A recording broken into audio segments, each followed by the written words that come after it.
this fictional character, Harry Bosch. So Michael Connelly's written a series of novels with the same character, but they all exist, they're all sort of pretty much set in LA. And what you find is these different characters will come and go through the book. So each book, you don't need to have read book C or book B in order to, you know, enjoy any individual. Each book is standalone, but the more you read, the more kind of fleshed out the characters become, the more you feel part of the universe.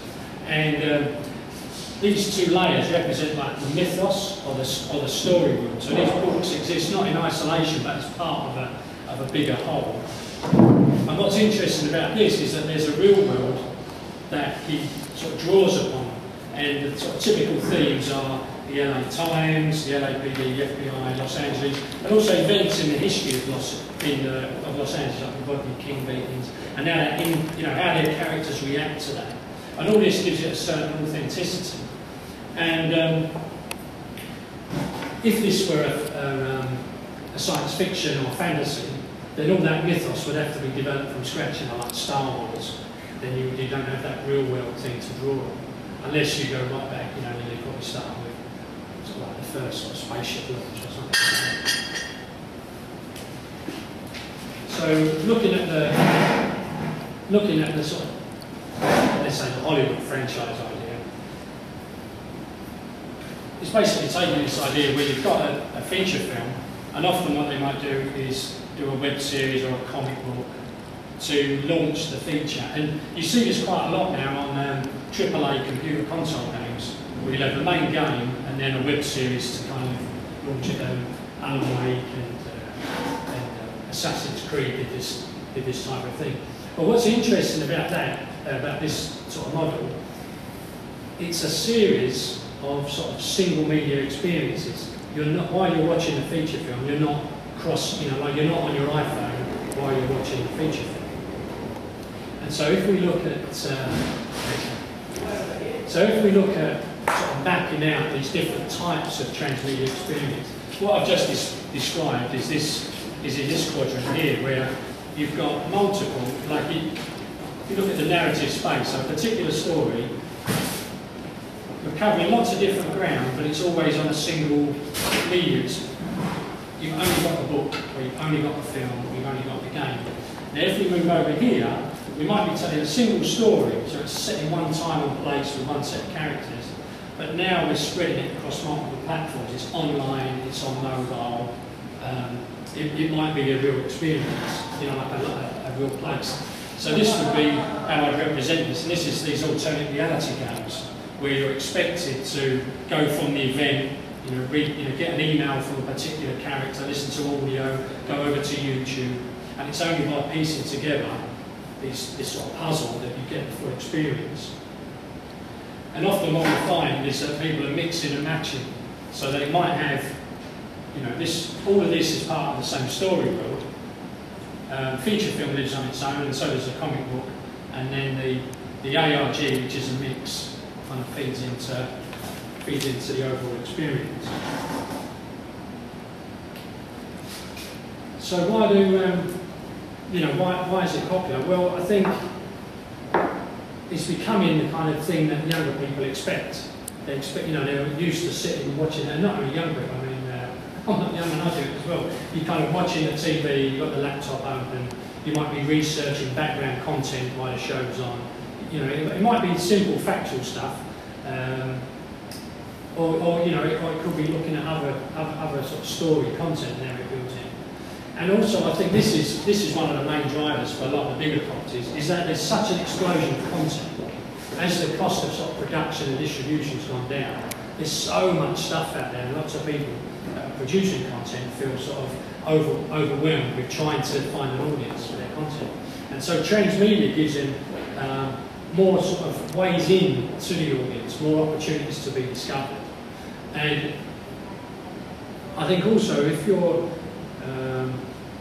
say if you're an independent creator and you feel under pressure from lots of user-generated content, as lots of people do, this is a way to raise your game by, trying to develop a bigger story world and seeing how you can add value with your story and telling it across these different platforms, and trying to deliver the story in a way that more closely reflects the audience lifestyle.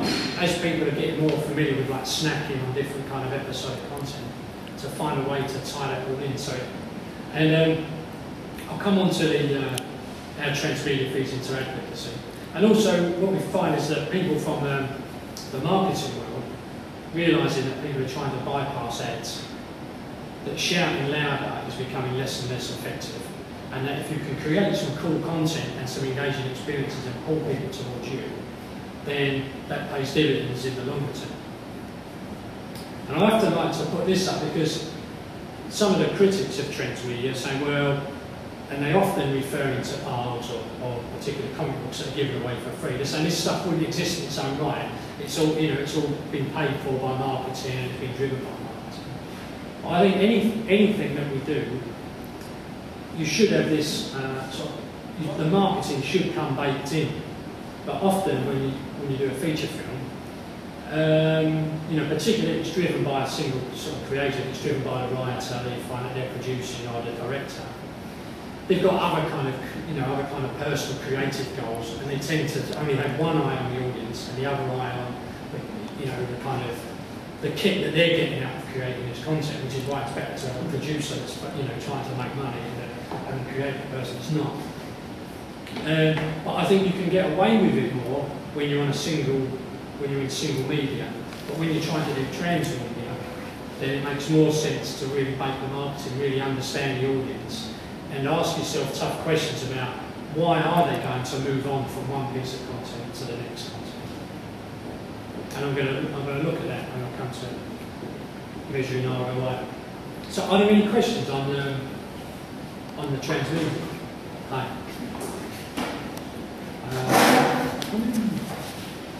So I think often when people look at how do we cost justify return on investment in transmedia, what they mean is how do I cost justify giving loads of stuff away for free? You know, people working on a comic book or a web series. So there's a number of assumptions that I've made in answering that question. One is that you do have something to sell. There is something that is actually revenue generated. So whatever you give away for free is an investment that's going to be paid back somewhere else. I'm also saying that the free content and experiences are shareable. Now, recently, so Fallout New Vegas is a new console game, and they gave away a comic book as a prequel on the iPhone.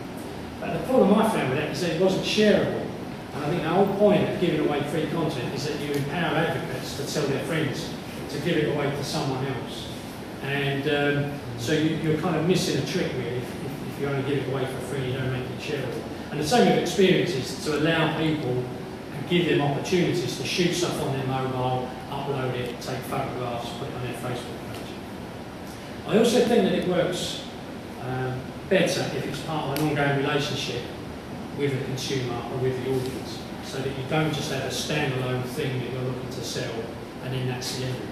That you do have, some kind of content strategy that right now this is what we're working on, but then in 6 months or a year there's going to be more content. So it's part of an ongoing dialogue and a relationship building exercise. So just looking at a couple of those things, with like any kind of multi-platform strategy in transmedia, what I've shown here is that you've got content that is spreadable, it's good for getting attention, good for establishing credibility. And up here, we've got revenue. And what you find is that platforms that are good for generating revenue, by their nature, aren't spreadable, because normally they're locked down in some particular way with rights management. Whereas you've got other content here, like YouTube and piracy, that's good for spreading the content, but you don't make much money. And what I'm saying is that it's fine to do that, and it's fine to do that, but it's good to have a mix, because this will drive audiences to the revenue side of things.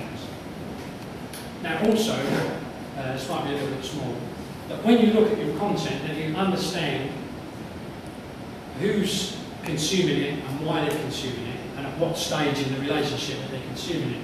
So here I've got these 3 stages of engagement. going from discovery, where somebody first finds out about your content, through to the experience, where they're actually consuming it, and then exploration. So after after a good experience, then you go hunting for more stuff when you want to find out more. And when I've been working with people, what I often find is that they generate loads of exploration content and assume that people will dig deep even before they've gone through this stage. It's asking people for, like you go on a date and you're asking to get laid or have a snob on the first night before you've done all this kind of teasing. That's the way I like to look at it. So when, like here, I've got like teaser content. This is the sort of stuff. This might be for free as well, but it's understanding who's consuming it and at what stage of the relationship.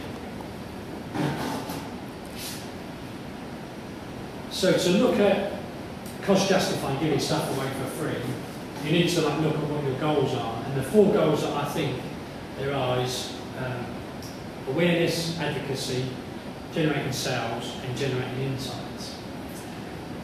So I've got a slide on each of these things to go in a little bit more, but generating awareness is basically, does somebody know and remember your product or your brand? Do they recall it when you ask them, have you heard about such and such?